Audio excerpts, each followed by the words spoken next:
En una ciudad agitada por la ambición y el ruido de los foros, nació un niño de cuerpo frágil pero mirada decidida. Le llamaron Cayo Octavio, y nadie entonces imaginó que aquel joven, de salud delicada y modales contenidos, acabaría erigiéndose como el hombre más poderoso de Roma. Desde temprano su vida estuvo ligada a nombres grandes y destinos turbulentos. Era sobrino nieto de Julio César, una figura que llenaba plazas y sueños con la promesa de una Roma transformada.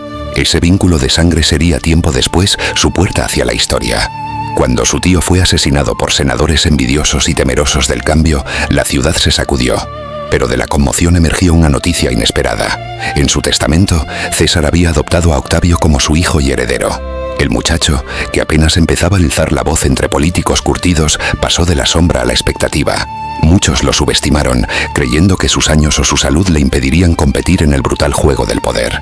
Se equivocaron. Con paso sigiloso pero firme, supo formar alianzas momentáneas, tejer pactos, vengar la muerte de su padre adoptivo y eliminar a sus rivales, siempre bajo una capa de legalidad y tradición. Se unió a hombres ambiciosos como Marco Antonio, con quien compartió enemigos y campañas, aunque también una inevitable rivalidad. Esa rivalidad creció, alimentada por diferencias de carácter y de visión. Mientras Octavio permanecía en Roma, cultivando la disciplina y la austeridad, Antonio se dejaba fascinar por el Oriente y su reina, Cleopatra. A los ojos del pueblo romano, Octavio representaba la firmeza y la patria. Antonio, la tentación y la decadencia.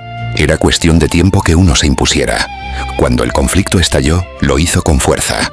En una decisiva confrontación naval, Octavio aplastó a sus oponentes y se convirtió en el amo indiscutible de Roma. Pero no cometió el error de presentarse como un tirano. Con sabiduría y paciencia restauró las formas republicanas, fingió devolver el poder al Senado y se colocó a sí mismo en una posición de liderazgo moderado. No quiso ser rey ni dictador, quiso ser el primero entre iguales. Pero todos sabían que no era uno más. Fue entonces cuando nació el imperio, aunque nadie se atreviera a llamarlo así. Roma, agotada por guerras civiles, aceptó con alivio a aquel líder que traía orden, estabilidad y orgullo. Bajo su gobierno, florecieron las artes, se embellecieron las ciudades, y una nueva era de paz comenzó a dibujarse sobre los mapas. Consciente de que el poder debía parecer compartido, Octavio gobernó sin ostentación, rediseñó el ejército, creó servicios públicos y llevó agua, caminos y ley a lugares donde antes solo había polvo y conflicto. «Encontré una ciudad de ladrillo y la dejé de mármol», dijo una vez, con una mezcla de orgullo y satisfacción. Pero si en el ámbito público fue un maestro del control, en su vida privada no todo marchó tan bien.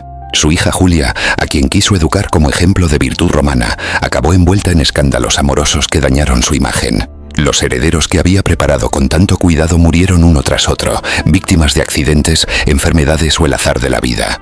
Solo uno sobrevivió a todos los demás: Tiberio, su hijastro, hombre reservado y poco querido pero eficaz.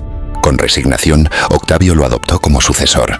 En sus últimos días, ya anciano, caminaba por sus jardines recordando los nombres de quienes lo acompañaron, los amigos que perdió, los enemigos que venció y los años en que Roma fue apenas una promesa.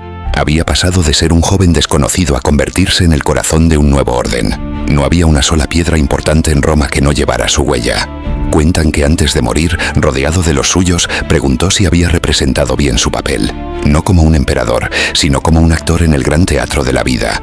Y es que así veía el poder, no como un trono, sino como una obra que debía conmover y dejar huella. Con su muerte no desapareció el emperador. Nació una figura casi mítica. Roma ya no era una república vacilante, sino una civilización guiada por una sola voluntad. Su legado no fue solo político, fue moral, arquitectónico, simbólico. La paz que instauró se mantuvo durante generaciones y su nombre, Augusto, se convirtió en sinónimo de grandeza. No fue un héroe perfecto. Fue simplemente el hombre que entendió mejor que nadie cómo convertir el caos en estabilidad, la ambición en estructura y el recuerdo de una ciudad vieja en el cimiento de un imperio eterno. No obstante, lo que hace a Augusto realmente inolvidable no son solo sus reformas, sus conquistas o su astucia política, sino la manera en que logró transformarse en símbolo. Para muchos romanos, su figura trascendía la carne y el tiempo. Era el padre de la patria, el restaurador de la gloria antigua, el equilibrio entre el pasado republicano y el futuro imperial. Incluso siglos después de su muerte, emperadores seguirían evocando su imagen, acuñando su nombre en monedas, copiando sus títulos y anhelando su prestigio. Ninguno lograría igualarlo del todo, porque Augusto no fue solo el primero, fue el molde. En los mármoles de los foros, en las columnas que aún resisten al tiempo, en las leyes que inspiraron a otras civilizaciones, su presencia perdura. Roma tuvo muchos emperadores, pero solo uno fundó un mundo. Y aunque el imperio cayó siglos más tarde, el eco de su gobierno aún resuena en la idea misma de poder.